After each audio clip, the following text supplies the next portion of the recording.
여러분, 오늘 나갈 진도는 윤동주의 쉽게 쓰여진 시입니다. 앞에 프린트 확인해 주시고요.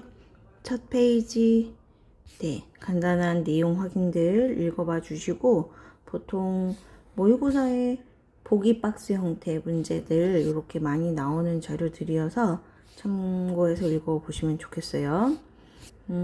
여기 쉽게 쓰여진 시는 가장 중요한 포인트가 현실적 자아와 이상적 자아 사이에 갈등이 해소된다. 이걸 다른 말로 두 자아가 화해했다. 이렇게 주제를 정리하고 있는데 이 과정 본문에서 살펴보도록 합시다. 자, 살펴볼게요. 쉽게 쓰여진 시 윤동주. 윤동주 정도 되는 시인이면 천재 시인이지. 능력도 뛰어나고. 그런데 쉽게 쓰여졌다. 뭐 어떤 예술가들은 창작의 고통 뭐 이렇게도 얘기하는데 뭐야 이게 쉽게 쓰여졌다는 얘기는 뭐 잘난 척 하는 거야? 뭐 이렇게 볼 수도 있겠지만 사실은 자신의 상황과 시대 상황을 비교해서 야 저렇게 목숨 걸고 어렵게 독립운동 하는데 나는 그거에 비하면 시는 정말 손쉬운 거야. 이런 건 하고 있는 내 모습 너무 나약해 빠졌어 라고 생각하는 겸손함을 자조적으로 표현한 말이다. 그러니까 뭐 우리 영화 동주 얘기도 했지만 거기에 보면 이제 자기 사촌 친구 몽규가 독립운동하는 것에 대해서 굉장히 동참하고 싶지만 적극적이지 못하고 소심한 성격 때문에 실행에 옮기지 못했어. 그리고 또 몽규가 어찌 보면 이제 좀 여리고 섬세한 성격의 동주를 보호해주기 위해서 야 너는 문학 하던 거 너 하고 싶은 거 하면 된다. 뭐 이런 얘기를 많이 했었는데 그 부분에서 윤동주의 어떤 고민, 자아성찰이 담긴 작품이라고 보시면 되겠어요. 1련 창밖에 밤비가 속살거려 육첩방은 남의 나라. 자, 창밖에 비가 막 내리고 있어요. 자, 그런데 밤이야. 비가 와. 시간적 배경이고 동시에 암울한 시대입니다.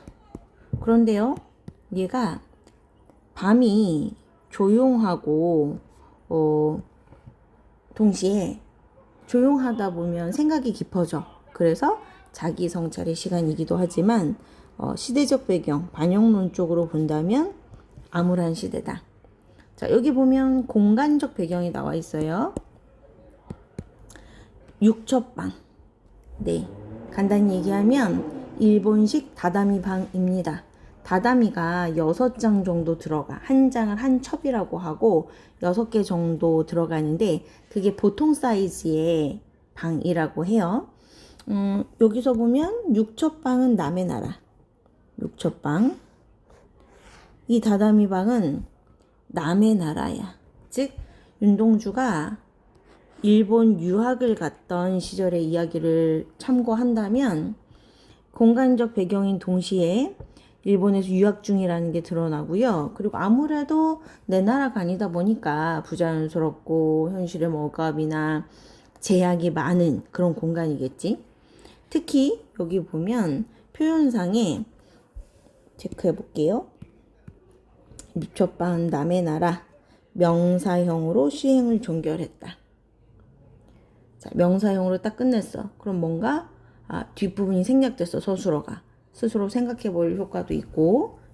자, 이연으로 이어져요. 시인이란 슬픈 천명인 줄 알면서도.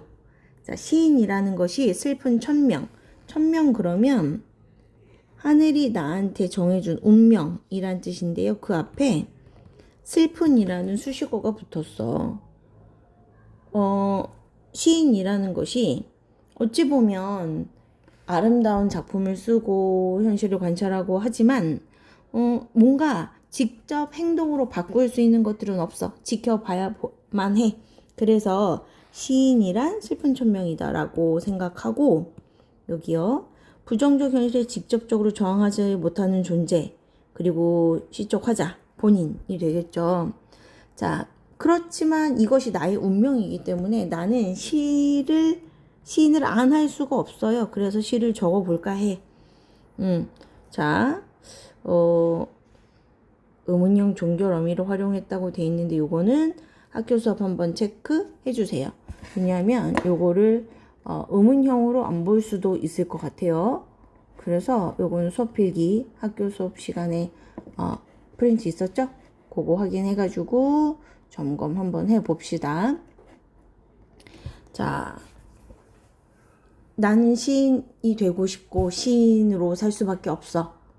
그래서 슬프지만 어쩔 수 없지. 난 왜 이렇게 행동하지 못할까? 난 왜 이렇게 저항하지 못하지? 하면서도 내가 제일 잘하는 거, 내가 좋아하는 거, 내가 하고 싶은 거, 나의 운명은 시인이다. 자, 땀내와 사면, 땀내와 사랑내 포근히 품긴 보내주신 학비 봉투 받아. 자, 부모님이 보내주셨어. 무엇을? 학비 봉투, 유학 갔어요. 자, 학비 봉투를 보내준다는 얘기는 그 안에 유학 간 사람을 뒷바라지하는 가족들의 사랑과 정성, 노력, 희생 뭐 이런 것도 들어갈 수 있겠죠? 부모님이 열심히 뒷바라지해서 얘를 유학을 보낸 거야. 그러니까 얘도 알아. 가족이 나를 열심히 지지하고 뒷바라지하고 있구나. 유학 보내기가 얼마나 많이 비용이 들겠어, 그치? 대학 노트를 끼고 늙은 교수의 강의를 들으러 간다. 왜 대학 노트라고 하면 보통 대학생들이 많이 쓰는 노트인데요. 스프링 노트 있어요. 요즘은 뭐 다 태블릿 들고 다니지만 패드 들고 다니지. 예전에는 왼쪽에 스프링이 쭉 있고 오른쪽에 이렇게 줄이 들어가 있는 노트가 있어. 그 노트를 가지고 늙은 교수의 강의를 들으러 간다. 늙은 교수의 강의, 늙었어. 나이가 많다 일 수도 있지만 여기에서는 교수님들이 해주는 얘기, 지식들은 다 이미 지나간 과거의 것들이야. 즉 현실과 동떨어진 강의, 그리고 현실이라는 건 식민지 현실, 암담한 조국의 상황 이런 것들과 굉장히 먼 그냥 문학 이론 얘기하고 있어. 그래서 이거 참 현실과 동떨어진 얘기다. 옛날 얘기다. 언제적 얘기야 싶은 그런 얘기들을 하고 있다는 거지. 생각해보면 어린 때 동무들 하나 둘 죄다 잃어버리고, 자, 찬찬히 돌이켜보니까 동무들이 하나씩 다 떠났어요. 특히 일제 탄압으로 어린 시절 동무들을 모두 잃어버렸다라고 하는 얘기는 우리가 일제시대 때 식민지 지배 정책이 심각해지면서 마을 공동체, 가족 공동체들이 많이 해체됐어. 여기저기 떠나가고 뭐 만주, 간도, 연해주 막 이런 식으로 뿔뿔이 흩어지고 하다 보니까 동무들이 지금은 내 곁에 없어. 다 뿔뿔이 흩어져서 결국은 뭔가 잃어버린 것 같고 쓸쓸한 상실감을 느낀다는 거죠. 자, 이러다 보니까 자꾸 내가 뭔가 고민이 되고 자꾸 깊은 생각 속으로 가라앉고, 여기요. 나는 무얼 바라 나는 다만 홀로 침전하는 것일까. 침전, 가라앉는다. 뭐 침전물 할 때 그 침전 있죠? 그 얘기예요. 액체나 기분 따위가 밑바닥으로 가라앉는다 했는데 쭉 가라앉았어. 자, 그런데 도대체 나의 모습은 뭘까? 자, 여기 나는 도대체 무엇을 바라고 있나? 이것은 나의 현실적 자아야. 자아라는 건 이제 자아 정체성 할 때 그 자아, 내가 스스로 어떤 존재라고 생각하는가라는 그 관념, 생각인데, 내가 되고 싶은 나의 모습과 실제 나의 모습이 좀 달라요. 그래서 이걸 내가 꿈꾸고 되고 싶은 자아는 이것이 진짜 내가 추구하는 삶이야. 그래서 이걸 보통 내면적 자아 또는 이상적 자아, 본질적 자아 이런 이름들로 불러요. 즉 현실적 자아라는 것과 그리고 내가 되고 싶은 모습, 실제 현재 나의 모습. 예를 들어서 내가 손흥민처럼 축구를 잘하고 싶어. 근데 나는 지금 아무것도 아니야. 그냥 유소년 스포츠클럽 회원도 못 됐어. 그 오디션에 떨어졌어. 나는 왜 이렇게 못할까? 실력이 너무 부족해. 라고 느끼고 있다면 그게 내 현실적 자아야. 내가 되고 싶은 모습, 이상적 자아이고, 동시에 이것은 내 마음 깊은 속에 들어있어. 늘 꿈꾸고 있는 모습이야. 내면적 자아이기도 하고, 이것이 본질적인 거, 베이스야. 그래서 이 녀석들이 내가 꿈꾸는 모습 이렇게 다양한 용어 나오는데 수업 시간에 세 가지 중에 어떤 걸로 주로 얘기하시는지 체크 한번 해주세요. 자, 이래서 얘가 지금 드디어 고민이 시작됐어요.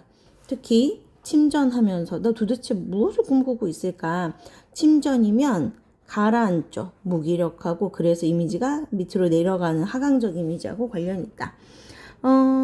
특히 여기에서는 나는 다만 홀로 나 왜 이렇게 가라앉고 있지?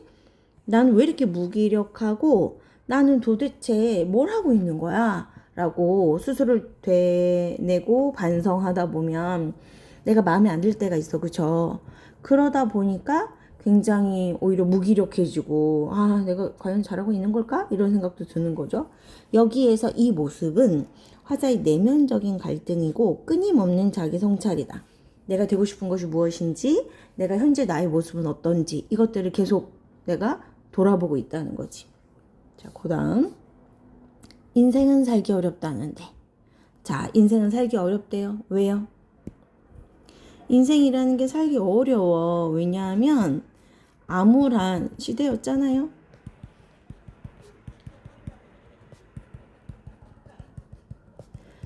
일제강점기가 그렇게 살기 어려웠는데 반대로 일제강점기가 너무나 살기 편했다. 나 너무 좋았어 라고 하는 사람들은 올바르게 살지 못하는 사람들이죠.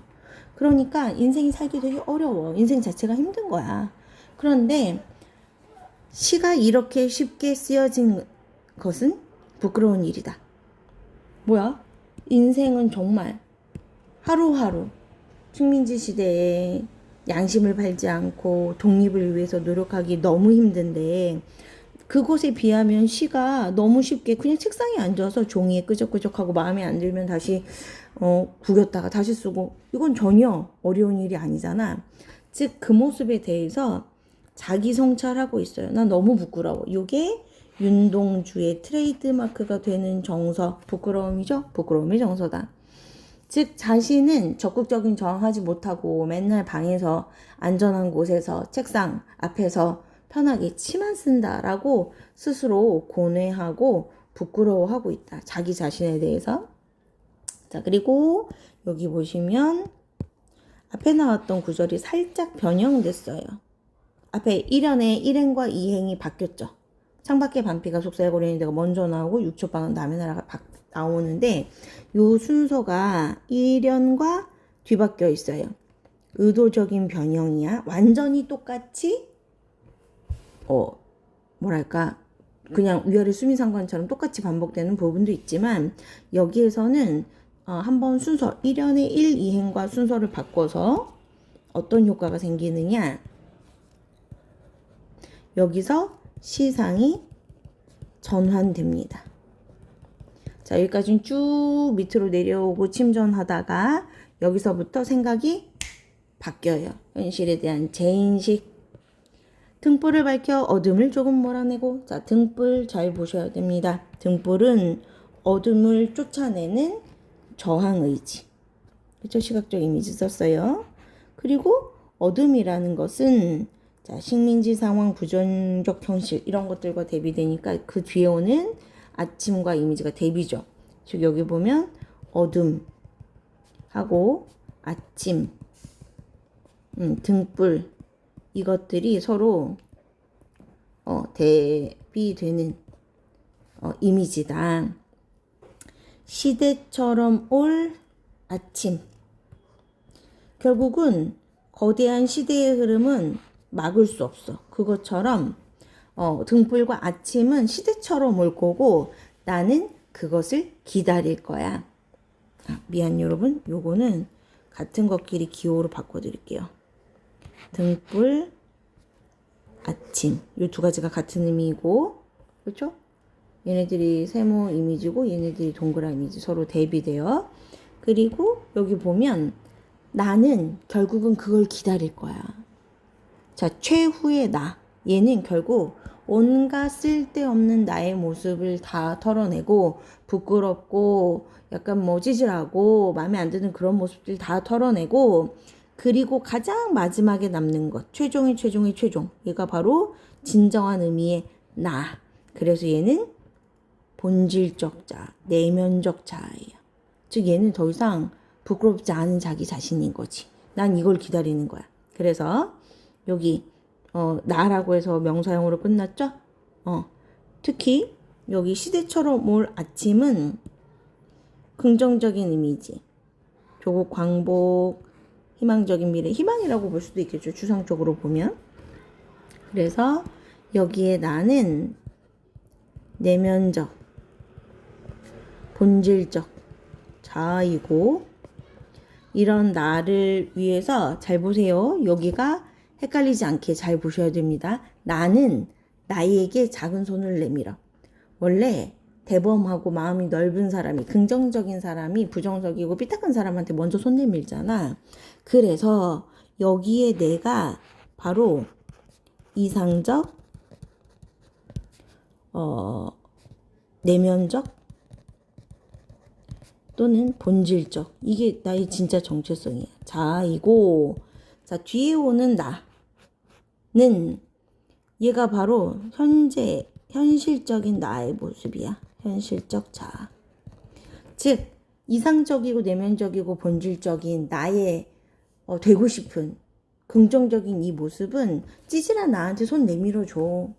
내가 성공하고 나면, 내가 완성형 인간이 되고 나면, 야, 그런 내가 그렇게 찌질한 모습도 있었다. 그것도 나의 일부분이었어. 그런 약점과 단점과 부끄러운 점들을 내가 극복하고 지금의 내가 될 수 있었어. 라고 생각하게 된다는 거죠. 결국은 그래서 눈물과 위안으로 잡는 최초의 악수. 자, 악수해요. 사이가 안 좋은 사람들끼리는 악수하지 않죠.